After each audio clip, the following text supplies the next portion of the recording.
दिल्ली के जंतर मंतर पर अलग अलग राज्यों से सफाई कर्मी और सीवरमैन इकट्ठा हुए। आदि धर्म समाज आधस भारत के बैनर तले जमा हुए इस प्रदर्शन में कहा गया कि सीवर की सफाई के दौरान जो मजदूर मरते हैं वो मौत नहीं बल्कि हत्या है। सरकार को इनकी रक्षा के लिए तमाम उपकरणों की व्यवस्था करनी चाहिए। मौत होने पर परिवार के सदस्य को नौकरी और 50 लाख का मुआवजा देना चाहिए।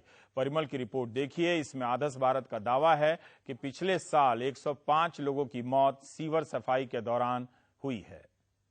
हम कसम अपने सर पे सीवर की गर्द उठाते हैं। मेरा देश ना दूषित हो जाए, हम मौत को गले लगाते हैं। दिल्ली के सुल्तानपुरी की वीणा ने भी सीवर की सफाई के दौरान अपने 2 भाइयों को खो दिया। रोहिणी सेक्टर 9 में भागीरथी सोसाइटी की सीवर में हुए हादसे का दर्द जंतर मंतर इन्हें खींच लाया। मैं सबसे कहने लगी भूखे मर जाओ लेकिन सीवर लाइन मत खोलो, क्योंकि मुझे अभी भी देखती हूँ मुझे डर लग जाता है। बड़ा मेरा रूम कांप जाता, अभी ये काम करना ही नहीं चाहिए। बहुत डर जाती हूँ। वो सीन मेरी आंखों के आगे, मेरे 2 भाई सीवर लाइन के अंदर में बाहर चिल्लाती रही, रोती रही, लेकिन किसी ने हमारी मदद नहीं करी। चंडीगढ़ की श्याम कली ने भी अपने पति ज्ञानचंद को गंवा दिया। पेंशन तो मिलने लगी लेकिन परिवार का बोझ पेंशन से चल नहीं रहा। उम्मीद लगाए बैठी हैं कि विकलांग बेटे को नौकरी मिल जाए तो बोझ कुछ घटे। कोई कमाने वाला नहीं बेटा, कोई भी नहीं। लड़का मेरे पे हैंडीकैप। अच्छा 2 लड़कियां मेरी, लड़का मेरा कुछ नहीं करता, सारा जिम्मेदारी मेरे पे। इस मंच पर पहुंचे योगेंद्र यादव ने प्रधानमंत्री से कहा कि सफाई कर्मियों के पैर तो धो लिए, अब उनके मन की बात भी सुने। क्या हम इस चुनाव में इतना न्यूनतम संकल्प नहीं बना सकते कि कोई इंसान सीवर में नहीं घुसेगा, और अगर कोई घुसता है और उसके साथ दुर्घटना होती है तो सरकार, देश, उसके परिवार की भविष्य की पूरी जिम्मेवारी लेगा। 1 नंबर 2, सफाई कर्मचारी इस देश में नियमित काम क्यों नहीं कर सकते? उनको स्थायी नियमित रोजगार मिले।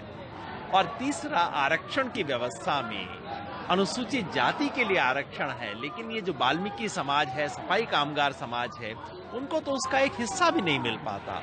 उनके लिए एक विशेष कोटा, एक विशेष व्यवस्था उसके अंदर हो। पिछले साल 105 सीवरमैन की मौत सफाई करने के दौरान हुई है।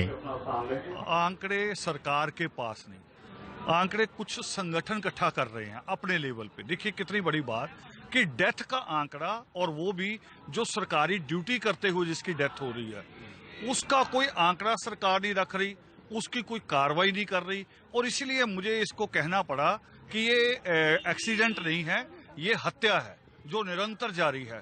तभी कोई आंकड़े जो इकट्ठा हुए हो आप लोगों से, अगर 5 साल के आंकड़े कहें या कुछ आंकड़े कहें जो आप जिसपे आप एक आंकड़ा जो जारी किया था एक मैगजीन ने, इंग्लिश मैगजीन ने, उसका हैरानीजनक आंकड़ा था कि 22,300 से ज्यादा लोग 1 साल में मर गए।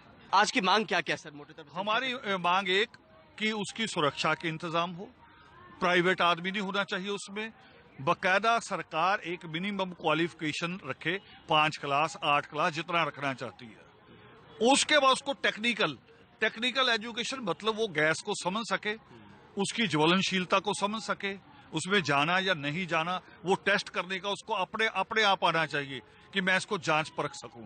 उसके बाद उसका नाम दर्ज हो नगर पालिका, कंटोनमेंट, जो भी सफाई के इदारे हैं। इनकी हालत और इनके साथ होने वाले हादसों की हकीकत किसी से छुपी नहीं, पर बावजूद इसके न तस्वीर बदल रही न तकदीर सुधर रही। आंदोलन पुराना है पर एक बार फिर नए सिरे से आवाज हालात बदलने को लेकर है। नई दिल्ली से परिमल कुमार, एनडीटीवी इंडिया। प्रधानमंत्री